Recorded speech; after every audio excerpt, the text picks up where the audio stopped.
welcome pong muli sa Reyes Otipin Farm. Ayan, no, so September 17 po ngayon ng 6 PM, no? So maggagabi na naman at nandito po tayo sa ating farm. Sa video po na ito, ipapakita po namin yung pagbabalot ng plastic bag sa mga mamumukadkad po na dragon fruit. Sayang nga po hindi natin na i-video noon sa na-present sa YouTube yung pagbabalot namin ng plastic bag, yung as in libo po, no? Libo-libo yung namumukadkad sabay-sabay. Sa Facebook po, na-post po namin yung pero sa YouTube. So, parang ngayon lang po na. So, gawin po natin. So, mapapansin po ninyo yung mga bunga ngayon, no? September 17 po. So, i-harvest po itong mga ito, mga September 24, 25, 26 po. 2024 po, no? So, hanap po tayo ng mga mamumukadkad, no? So, sa mga baguhan nga para sa dragon fruit farming, ganito po ang itsura ng mga yung namukadkad po kagabi. So, kanina, na-hand-pollinate po natin and yun nga, ilang oras lang malalanta po tayo. So hanap po tayo, actually meron po sa kanina nabalot po. Naisip ko na gawan po ng video kasi ano, so yan, pag may ganito po yung nakita, yan, usually umaga pa lang nagaganito na po sila. So yung mga ganito po itsura niyan, hindi pa po yan mamumukadkad, pero pag nagganito po sila, actually mga 9 AM, 10 AM, may mga makikita na po kayo ng ganyan. So babalutin na po. So okay lang po balutin ng kahit umaga nga pwede, pero yan siyempre hapon po, ano, hapon natin babalutin. So dito, dahil hapon naman na, ano, tsaka hindi naman po mahangin, no, igaganyan lang po. Yan. So hindi po mahangin ngayon kaya hindi po yan malalaglag. Pag bumuka po yan, kasi malaki po yung buka niyan dito, maku-cover up po niya yung buong plastic, hindi po ito malalaglag. Okay po. So bakit po natin kailangan balutin, no? Kailangan po nating balutin para po malaki yung bunga. Anong connection, no? May mga pollens po kasi ito. May mga pollens na alam niyo naman po may bagyo ngayon. Actually, signal number 1 ng Pangasinan. By the way, Burgos, Pangasinan nga po pala kami, ano? Paano pag umulan?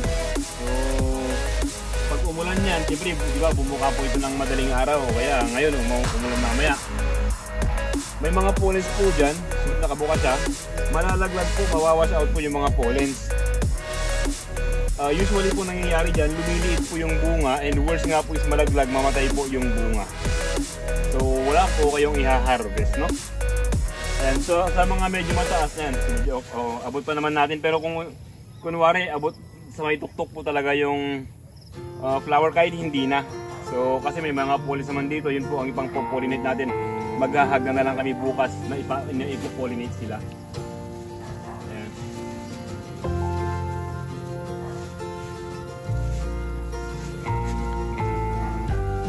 Don't worry po, hindi po yan malalaglag mga mamatser, no?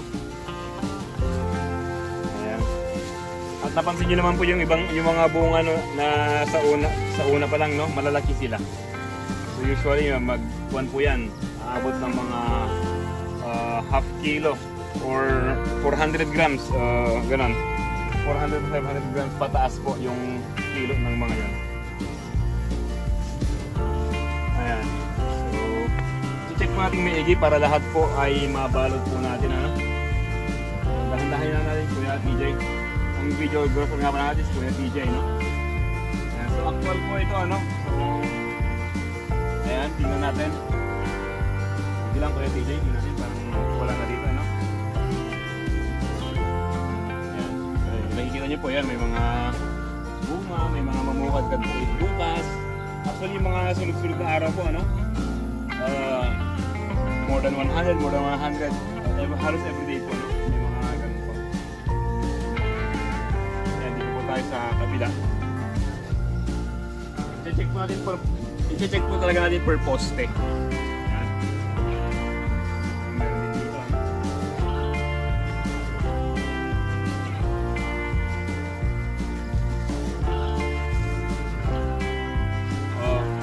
Lapit lang ko yan. Itong plastic po na ito is po ito, biodegradable. Ayan, so bawal na po kasi yung plastic sa amin. So meron namang biodegradable. Ayan.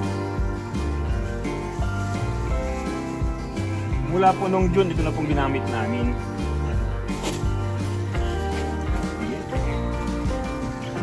By the way, kung mapapansin nyo rin po yung dito sa may lupa natin, yan, nag-grass cutter po kami. So, imagine nyo na lang na nagganyan-ganyan po kami kanina. Dito, ano? So, yan, kasama ko po si Uncle Eddie na nag-grass cutter dito, ano?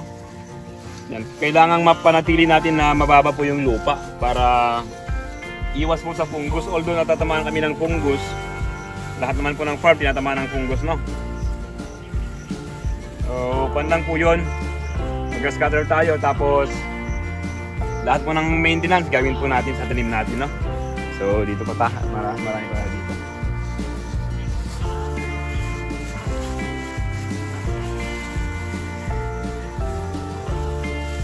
Ayun, no? Yan, marami pa dito, ano? Sayang po kasi pag na-wash out yung pollens, mamamatay lang, no? So, mula kahit ilang bagyo pa yung dumaan, no? Maraming bunga sa amin, tapos malalaki. Ngayong nga po, end week ng September, no? Nasa more or less 200 kilos po ang iha-harvest natin. Yan. So nakakapa na po tayo dito, magdadalawang tonelada na rin po, no? Ay, 2 tonelada ba? Basta more than 2,000 kilos ang na-harvest, no? Mula po noong June, or sabihin natin pati nung Mayo. Mayo kasi kukunti lang yung na-harvest. Siyempre yung El Niño phenomenon noon, no? Check po natin. Kung may mga questions po kayo, feel free lang po to ask na, usap po tayo para magpaganda po natin yung dragon fruit farming business sa Pilipinas, no? Wala na rito po yan. Diyan ka natin ako dyan.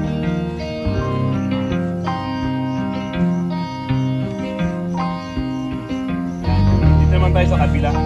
Yung mga unang nakita nyo sa video, yung po yung mga 15 na post namin, mga kuha na rin yan, 6 years mahigit. Ito naman po yung mga parang 4 years pa nangyari ng mga to. Yung mga more than 7 years old po kasi namin, nasa kabilang farm po yun. Check po natin isa-isa, ano? Ito nga pala, tinatanggal din po ito, no? So, nakalimutan nga lang, hindi, bukas po natanggalin natin itong mga to, no? So, kasama natin si Uncle Baby. So, tinatanggal po ito. Wala nga lang time, siyempre busy na, busy-busyhan. So, hanap po tayo. So, dito parang wala, ano, sa kapila. Ilang linya, dito tayo, ano.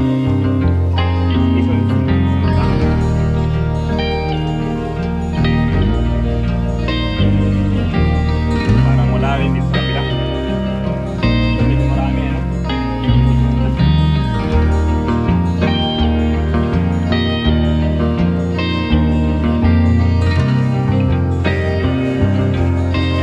Di ba may video naman kami dati, di ba tinatanggal po itong mga ganito, mga unnecessary.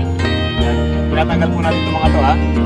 So fruiting season pa kasi ngayon, kaya hindi po natin kailangan nagsasayang ng nutrients po ito, no? So yan, sa mga ibang viewers po natin, no, pa-inform naman po kayo din kayo kung taga saan po kayo, ano, para malaman namin kung nasaan lugar din po kayo, kung saan po yung farm po ninyo. Itong farm po namin, tinatamaan din po ng kwanhan, ng fungus. So wag po kayong sabi na hindi na tinatamaan po ito, pero yun nga lang talagang siyempre pinupurun din namin, pinuputol din po namin.